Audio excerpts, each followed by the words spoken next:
"Hey, Daddy, it's my sister," twins said to their millionaire father when they saw a girl identical to them sleeping on the street. Before we dive into this incredible story, drop a comment below and tell us where you're watching from. You're about to witness a journey that will remind you that family isn't always what we expect. Enjoy the story. The Arizona sun blazed mercilessly as Richard Sterling loosened his silk tie, stepping out of his black Mercedes at the remote gas station. Sweat beaded on his forehead despite the air conditioning that had been running full blast during their drive to Phoenix. "Daddy, I'm thirsty," Emma complained from the back seat, her blonde curls sticking to her neck. "Me too," echoed Chloe, Emma's identical twin, fanning herself dramatically. Richard smiled at his 7-year-old daughters, the light of his life since losing his wife 2 years ago. "Just a quick stop, girls. We'll grab some cold drinks and be back on the road." As a successful CEO of Sterling Enterprises, Richard was used to luxury, but this business trip required traveling through less affluent areas. The gas station looked worn down, its paint peeling under the relentless desert heat. While Richard pumped gas, Emma and Chloe pressed their faces against the window, watching the world outside with curious eyes. Suddenly, both girls gasped in unison. "Daddy!" Emma shrieked, pointing frantically toward the station's entrance. "Daddy! Look!" Chloe joined in, her voice filled with excitement and confusion. Richard followed their gaze and froze. Near the station's entrance sat a small girl, roughly the same age as his daughters. Her clothes were dirty and worn, her dark hair tangled, but her face, his breath caught in his throat. The girl's face was absolutely identical to Emma and Chloe's. Same bright blue eyes, same delicate features, same stubborn chin that Richard recognized as his own. "Daddy," Emma whispered, her voice trembling with wonder, "is that our sister?" The little girl looked up at that moment, meeting Richard's stunned gaze through the car window. In her eyes, he saw something that made his heart race, a familiar intelligence, a spark he knew intimately from watching his own daughters. "That's impossible," Richard murmured. But even as he spoke the words, he knew he was looking at something that would change their lives forever. Richard's hands trembled as he approached the small girl sitting by the gas station entrance. Emma and Chloe had insisted on coming with him, their excitement barely contained. "Hello," Richard said gently, crouching to the girl's level. "What's your name, sweetheart?" The girl looked up with those impossibly familiar blue eyes. "Sophia," she whispered, her voice hoarse from thirst. "Are you going to make me leave? The man said I can't stay here much longer." Richard's heart broke at the resignation in her young voice. "No one's making you leave. Are you here alone?" Sophia nodded, clutching a worn stuffed rabbit. "Grandmother Rose died last week. She took care of me, but now—" Her voice trailed off. Emma stepped forward boldly. "You look exactly like us. Show him, Chloe." The three girls stood side by side, and Richard felt the world tilt. They weren't just similar, they were identical. Same height, same build, same facial features. It was impossible yet undeniable. "Sophia, do you know anything about your family, your parents?" Richard asked carefully. "Grandmother Rose said my mama was an angel in heaven. She never told me about my daddy." Sophia's eyes filled with hope. Could you help me find them?" Richard made a decision that felt both crazy and completely right. "Sophia, would you like to come home with us, just until we figure things out?" 3 days later, Richard stared at the DNA results with shaking hands. Dr. Martinez, the family physician, delivered the news with professional calm. "The test is conclusive, Mr. Sterling. Sophia is genetically identical to Emma and Chloe. They're triplets." "That's impossible," Richard breathed. "My wife only delivered twins. I was there." Dr. Martinez hesitated. "I've requested the original hospital records from 7 years ago. There are irregularities. Documents appear to have been altered." Richard's blood ran cold. "Altered how?" "The original delivery notes mentioned 3 babies, but someone changed the records to show only 2. This required administrative access to the hospital's filing system." The implications hit Richard like a physical blow. Someone had deliberately separated Sophia from her sisters. Someone who had access to hospital records. Someone who knew about the birth. Someone in his own family. Richard's hands clenched around the hospital records as he sat in his home office, staring at the evidence. Someone with administrative access had deliberately hidden Sophia's existence. Only 3 people had that level of authority during the twins' birth: himself, his late wife Sarah, and Uncle Vincent, he whispered. The office door opened, and Vincent Sterling entered without knocking, a habit that had always irritated Richard. At 62, Vincent remained imposing, his silver hair perfectly styled, his expression calculating. "Richard, I heard about your charitable project," Vincent said smoothly, settling into the leather chair across from the desk. "Bringing home a street child. Very noble, but perhaps misguided." "Her name is Sophia," Richard said coldly. "And she's not a street child. She's my daughter." Vincent's eyebrow raised slightly. "Your daughter? Based on what evidence?" Richard slid the DNA results across the desk. Vincent glanced at them, his expression unchanging, but Richard caught the flicker of something. Knowledge, not surprise. "Interesting," Vincent said calmly. "Though I wonder if you've considered the implications. Adding a 3rd child to your will, someone with no background verification, could complicate estate planning significantly." The words hit Richard like ice water. "Estate planning? She's 7 years old, Vincent." "I'm simply thinking ahead, as I always have for this family," Vincent replied. "I had to make many difficult decisions when Sarah went into premature labor. The medical complications were severe." Richard leaned forward. "What decisions?"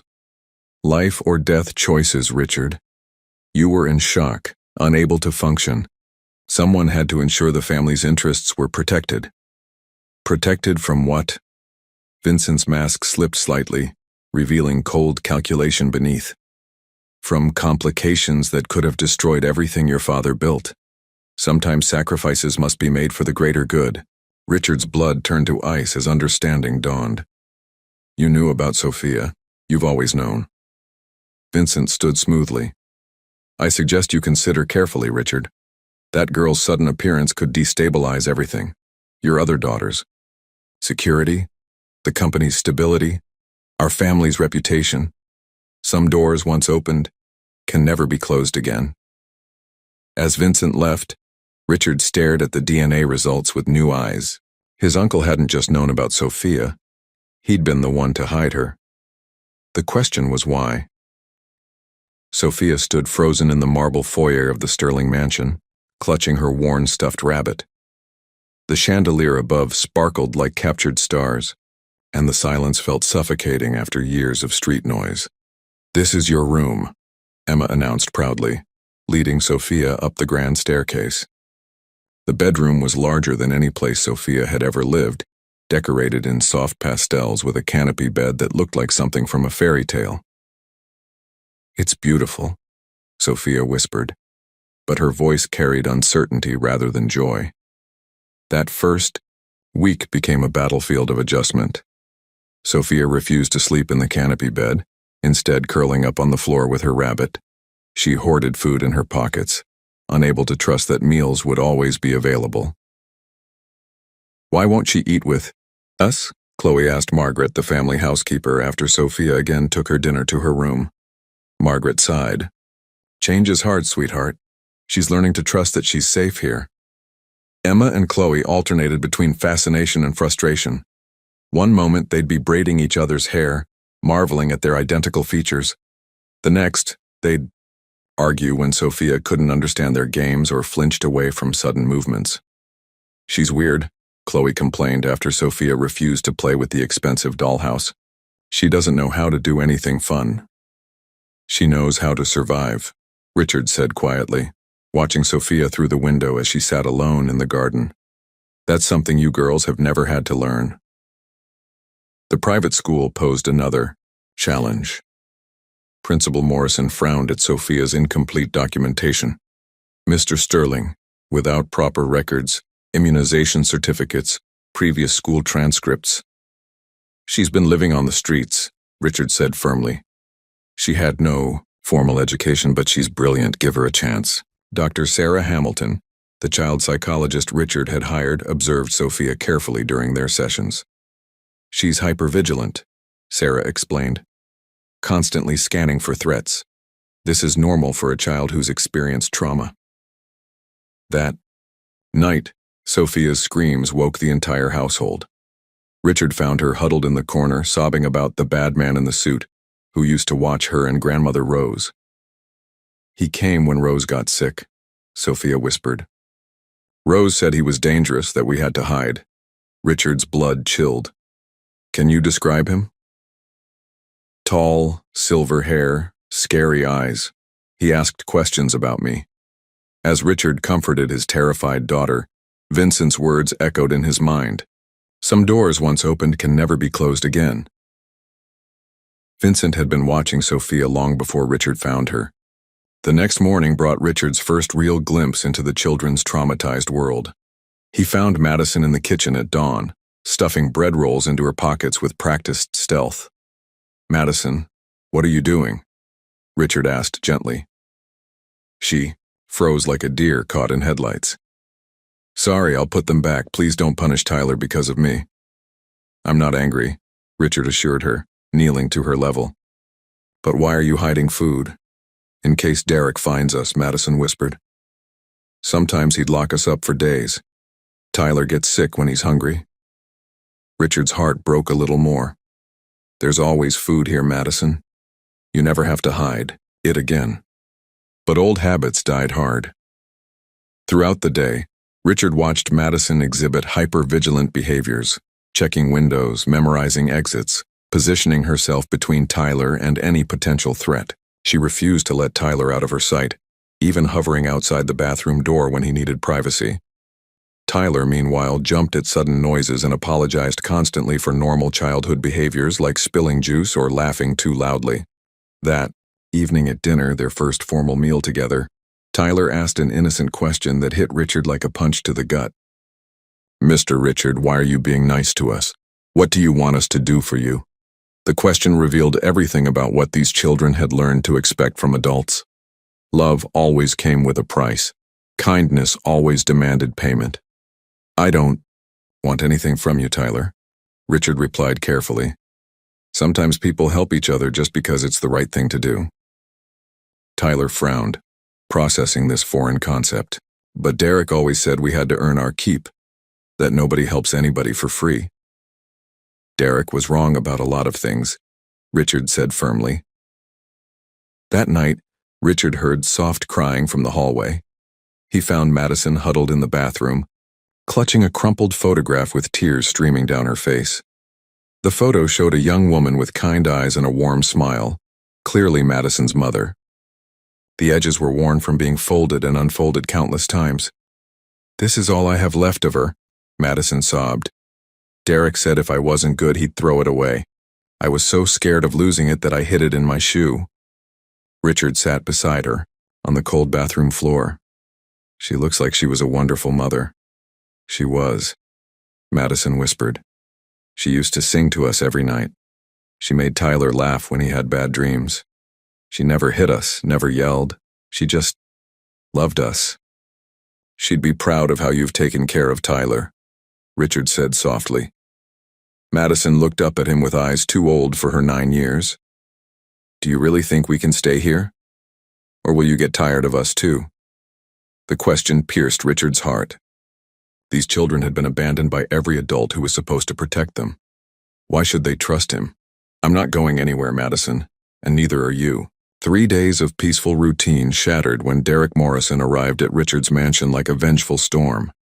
Richard was reviewing architectural plans for a new pediatric wing when Mrs. Anderson burst into his study, her usual composure cracked.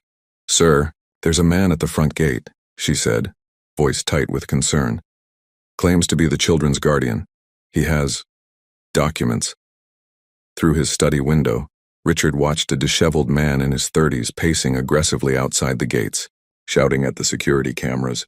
Even from a distance, Derek radiated menace. Where are Madison and Tyler? Richard asked. Playing in the garden with their new tutor, Mrs. Anderson replied. Should I bring them inside? Quietly. Don't alarm them, but keep them away from the windows. Richard met Derek at the front door, immediately understanding why the children lived in constant fear. Derek's eyes held a cold calculation that made Richard's skin crawl.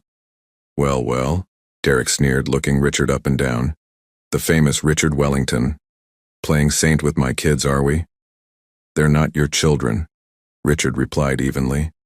And they're not going back to you. Derek laughed harshly, pulling out a folder of legal documents. See, that's where you're wrong, rich boy. I'm their legal guardian, court-appointed after their mama died. That makes you a kidnapper. Richard examined the papers. They appeared legitimate, though hastily prepared. Derek had covered his legal bases, at least superficially.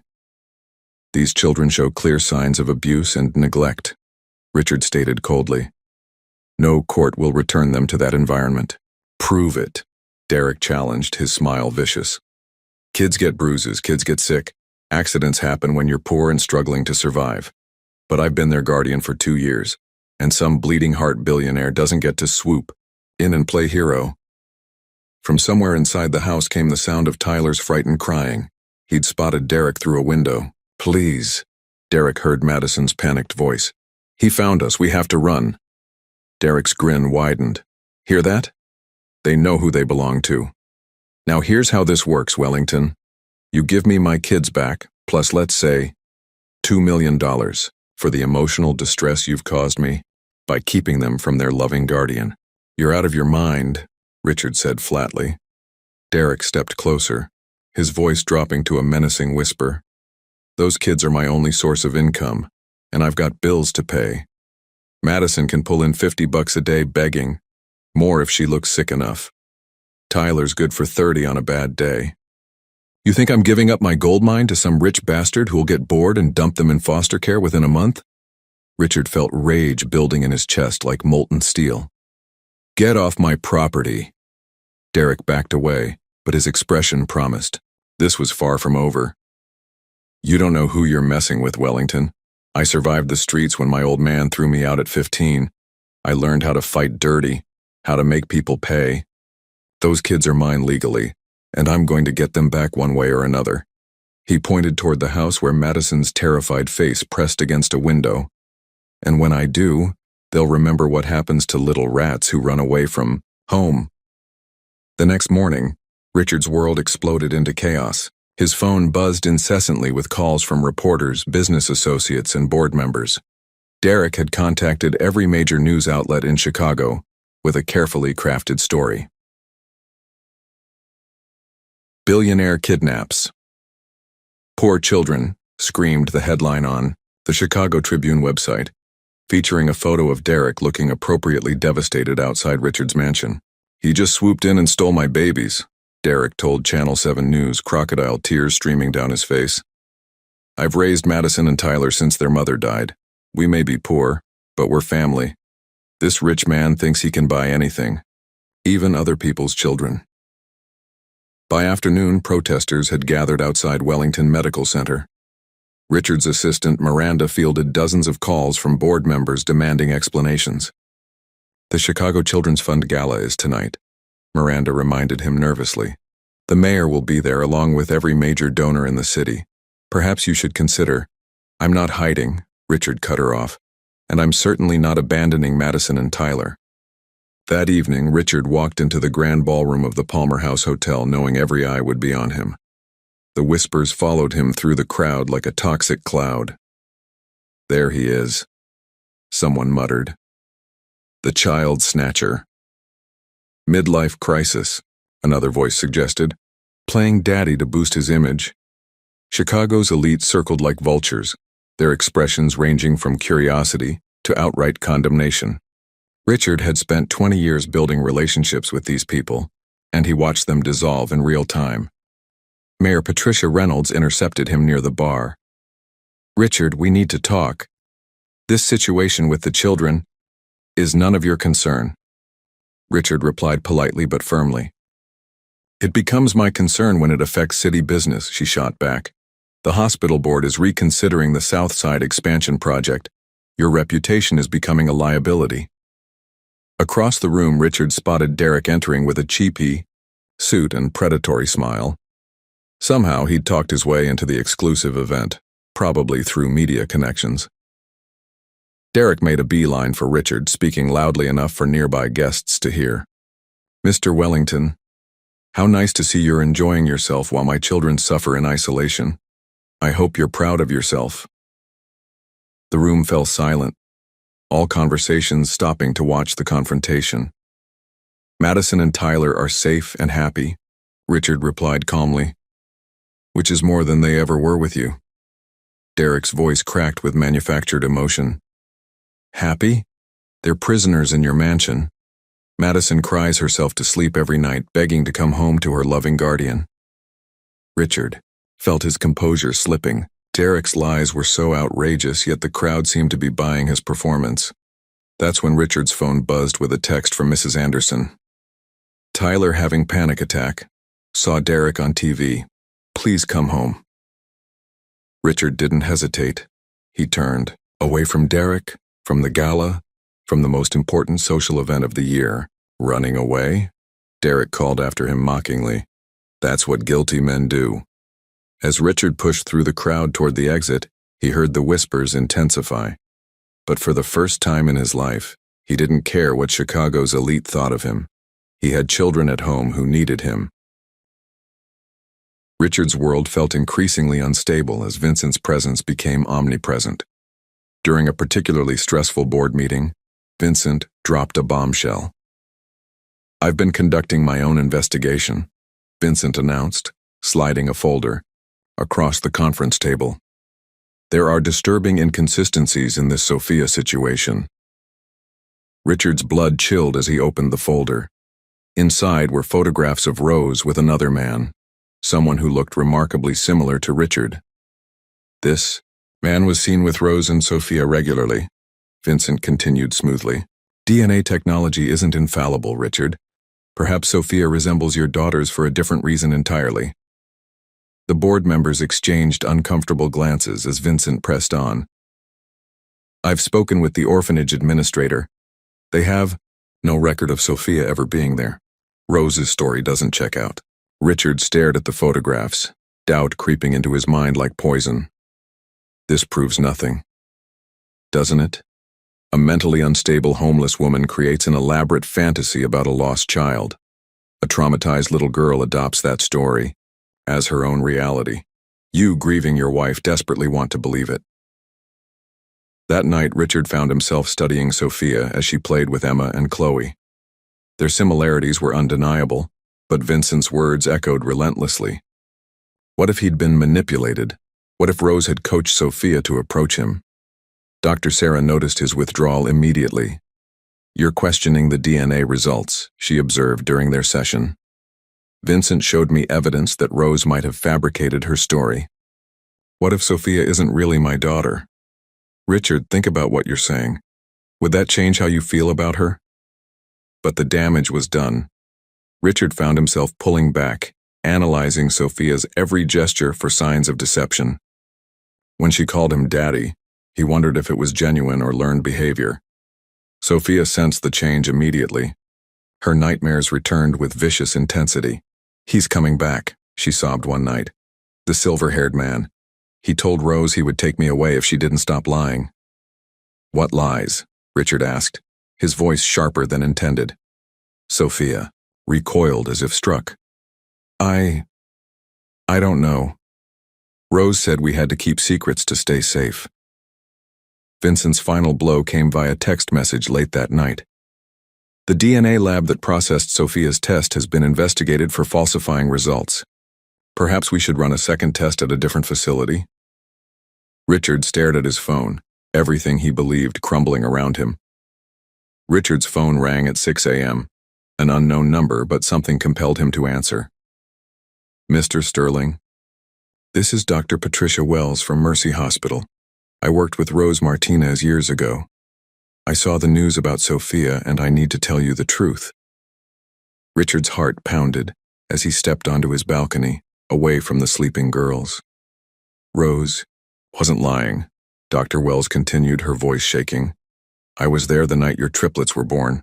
Vincent Sterling paid the hospital administrator $50,000 to falsify records and remove one baby from the system. What? Richard whispered. Rose tried to stop it, but Vincent threatened her job, her pension, everything. When she took Sophia to protect her, Vincent spread rumors that she'd had a mental breakdown. I kept quiet because I was scared, but I can't anymore. That little girl belongs with you. Dr. Wells agreed to meet at a coffee shop an hour later. She brought documents, original delivery records, payment receipts, and most damning of all, a recording she'd made of Vincent's conversation with the administrator. Document everything. Vincent's voice crackled through the old device. 3. Babies become 2. If anyone asked questions, Rose Martinez had psychological issues. She's unreliable. Richard's hands shook with rage as the truth crystallized. The photographs Vincent had shown the board were doctored. The DNA lab investigation was fabricated. Even the man in the photos with Rose was digitally manipulated to look like Richard. Why? Richard asked Dr. Wells. From what I overheard, Vincent was concerned about inheritance issues. 3 children meant his influence over your estate would be diminished. He wanted control. Richard raced home to find Vincent in his kitchen, calmly drinking coffee while watching the girls eat breakfast. Good morning, Richard. You look terrible. Perhaps the stress is getting to you. I know what you did, Richard said quietly, his voice deadly calm. Vincent's expression didn't change. I've done many things. You'll need to be more specific. Richard played the recording. Vincent's face barely flickered, but Sophia looked up from her cereal, recognition dawning in her eyes. That's the voice, she whispered, dropping her spoon. The man who scared Rose. Emma and Chloe moved protectively toward their sister as Vincent stood slowly. Proof of nothing, Vincent said smoothly. Ancient recordings can be manipulated easily. But his mask was slipping, and they all saw it. Get out, Richard said. Now. I built this family's empire while you played with toys, Vincent snarled. Sophia doesn't belong here. Yes, she does, Emma declared fiercely. She's our sister, Chloe added. Vincent's cold gaze swept over the 3 identical girls. This isn't over. 2 days after the confrontation, Richard thought the worst was behind them. Vincent had disappeared, his threats seeming like the desperate words of a defeated man. He was wrong. The call came while Richard was in a crucial board meeting, finally addressing Vincent's manipulations with company leadership. Mr. Sterling. Principal Morrison's voice was tight with panic. There's been an incident. The girls, they're gone. Richard's blood turned to ice. What do you mean, gone? The field trip to the Science Museum. 3 men with official-looking credentials claimed there was a family emergency. They took Emma, Chloe, and Sophia. By the time we verified with your office, they'd vanished. Richard's phone buzzed with a text from an unknown number. Riverside, Warehouse Dock 7. Come alone or the girls disappear forever. You have 1 hour. Another message followed. Bring signed documents transferring 30% of Sterling Enterprises to Vincent Sterling. No police, no FBI, no tricks. Racing through traffic, Richard's mind spun with terror and rage.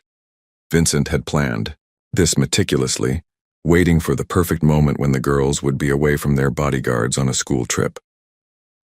At the warehouse, Vincent stood in the shadows between towering shipping containers. Behind him, 3 men with dead eyes waited beside a black van. Where are my daughters?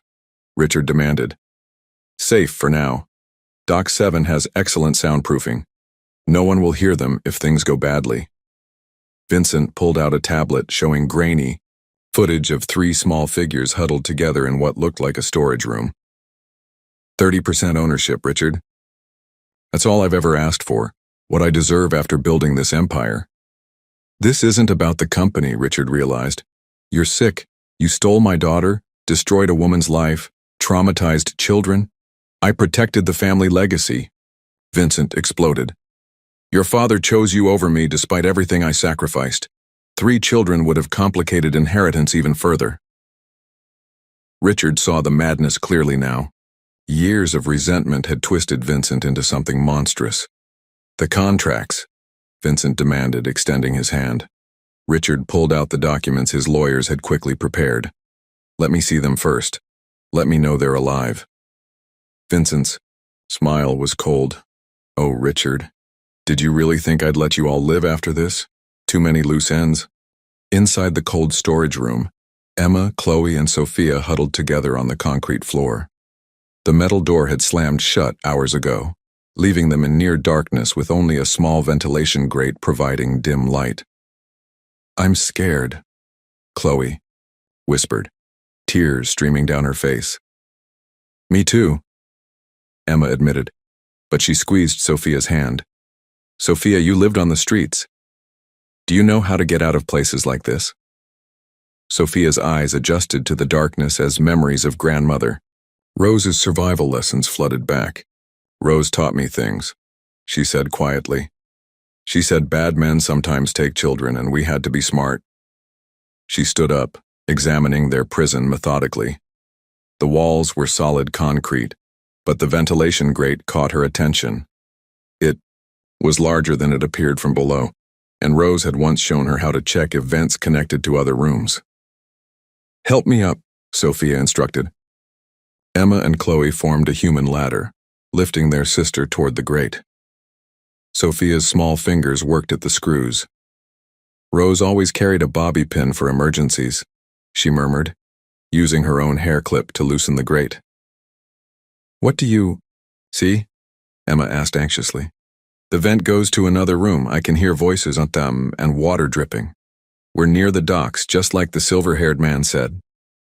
Sophia's street instincts kicked in. "There's an old trick Rose showed me. If we're in danger, make noise where people might hear." Sophia pulled out the small whistle Rose had given her, hidden in the locket Richard had placed around her neck. 3 sharp blasts echoed through the ventilation system. "That's a distress signal," Sophia explained. "Rose said whistles carry farther than voices."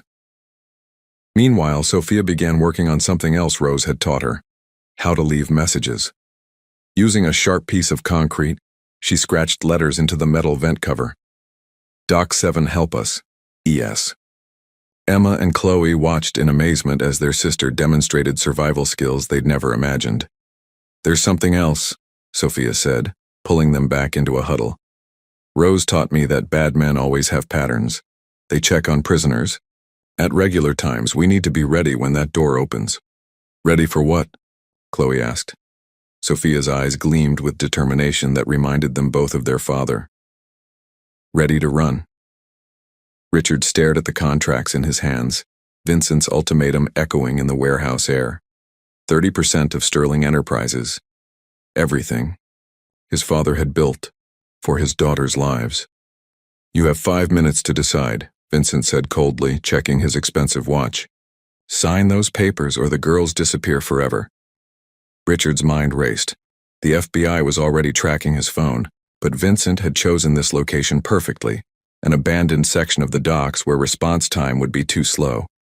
Even if help arrived, Vincent's men could vanish with the girls before anyone reached them. "The company means nothing without them," Richard said quietly, reaching for a pen. Vincent's eyes gleamed with triumph. "Finally, you understand what matters." But as Richard prepared to sign, his phone buzzed with an incoming text. Hidden from Vincent's view, he glanced down and saw a message that made his heart leap. "Dad, Sophia found way out. Dock 7, vent system. We're trying to escape. E&C." Emma had somehow gotten hold of a phone. The girls were alive and fighting back. Richard looked up at Vincent, his uncle's smug expression unchanged. Vincent had no idea his perfect plan was unraveling. "You know." "What, Uncle?" Richard said, slowly lowering the pen. "You're right about what matters, but you never understood what that was." Vincent's face darkened. "Sign the papers, Richard. You spent years manipulating me, stealing my daughter, destroying lives, all for money and power. But you missed the most important thing." Richard's voice grew stronger. Family isn't about blood or inheritance, it's about love, sacrifice, protection. Touching philosophy, Vincent sneered. Sign the contracts or your daughters die. My daughters are stronger than you think, Richard replied, his phone buzzing with another message. Almost out. Sophia remembers Rose's lessons. Richard smiled, infuriating Vincent further.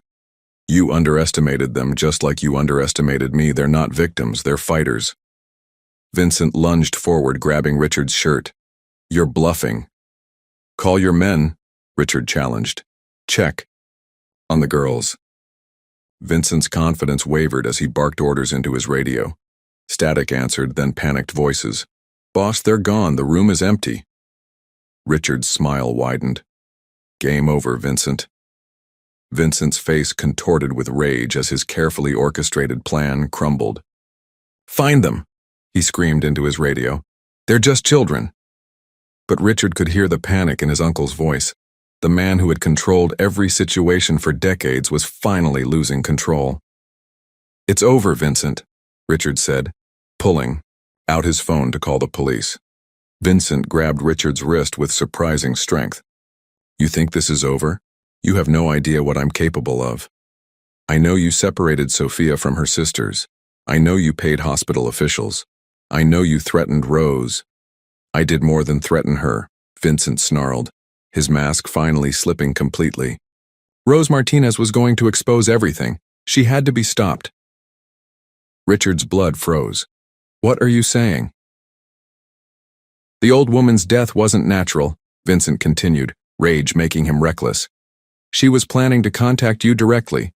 To bring Sophia to your office, I couldn't allow that. Horror washed over Richard as the full scope of Vincent's evil became clear. You killed her.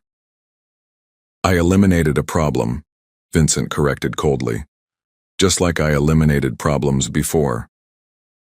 Before? Richard whispered, though he already knew. Your precious Sarah. Did you really think her fatal complications during childbirth were random? The stress medication I convinced her doctor to prescribe during pregnancy, medication that interfered with her blood pressure. Richard staggered backward. You murdered my wife. I protected the family legacy. Sarah was getting suspicious about the missing third baby. She kept asking questions about discrepancies in her medical records. I had to act. Vincent pulled out a gun, his desperation evident. You forced my hand, Richard. I spent 20 years positioning myself as your heir. 3 children complicated everything, so I removed one. When Sarah threatened to expose the truth, I removed her too. And now you'll remove me, Richard finished. And then what? Kill 3 innocent children? I'll raise them properly, teach them about real power, real legacy. They'll thank me when they're older. Sirens wailed in the distance, growing closer. Vincent's eyes darted toward the sound. Too late for the cavalry, nephew. By the time they arrive, you'll be dead, and the girls will be gone forever. But Richard smiled grimly. You made one mistake, Vincent. What? You confessed everything while my phone was recording.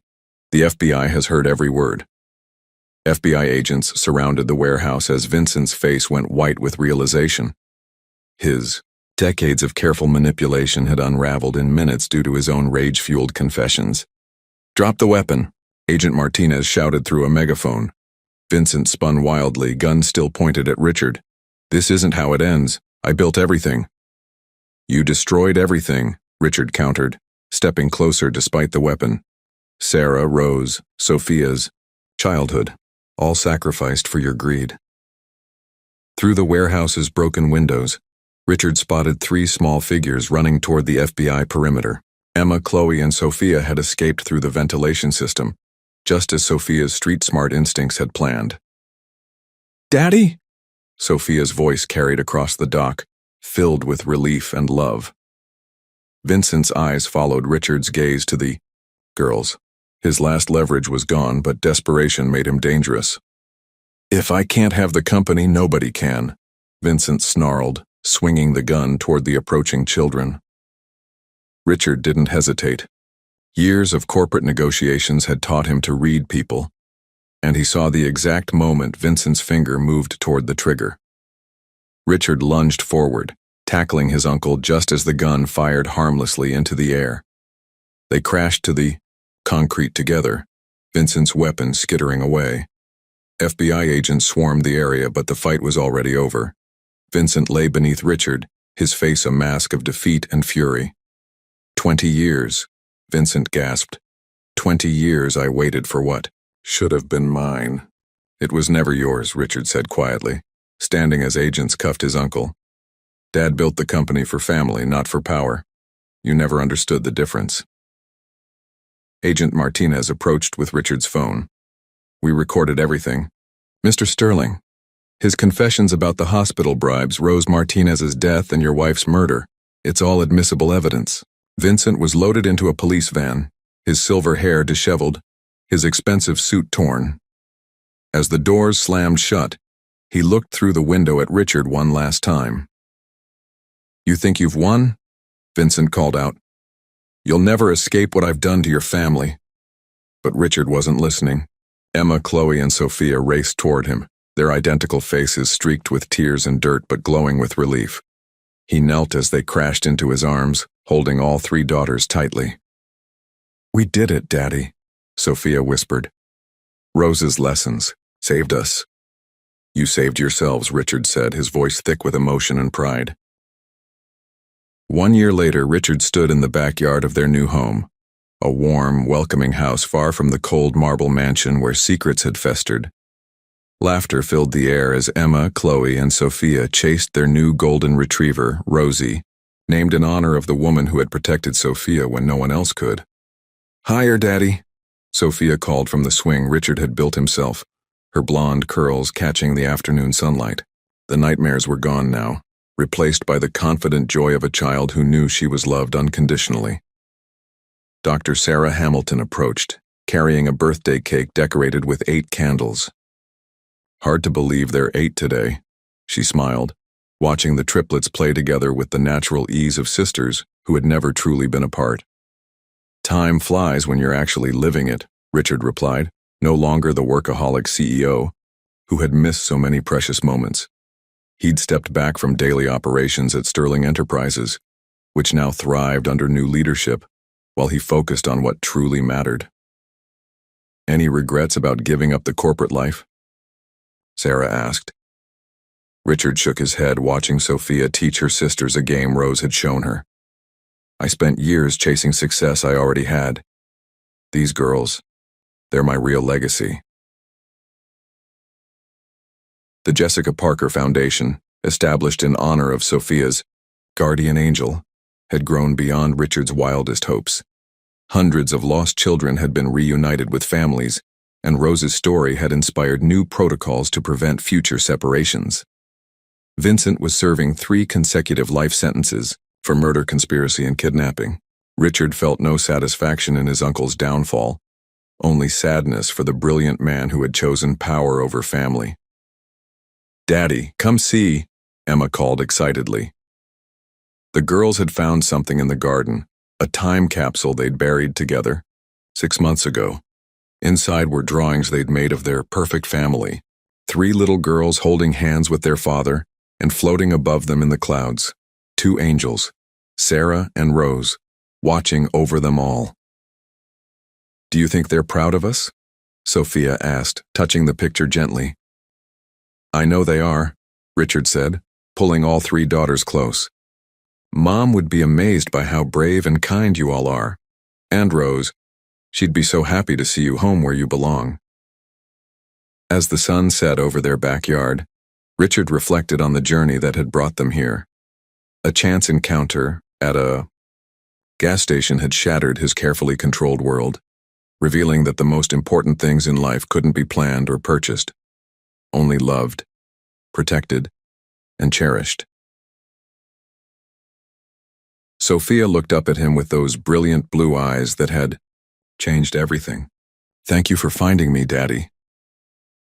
Thank you for letting me, Richard replied, his heart full beyond measure. The Sterling family was finally complete, not because of wealth or status, but because of love that had survived separation, manipulation, and betrayal. They had each other, and that was everything.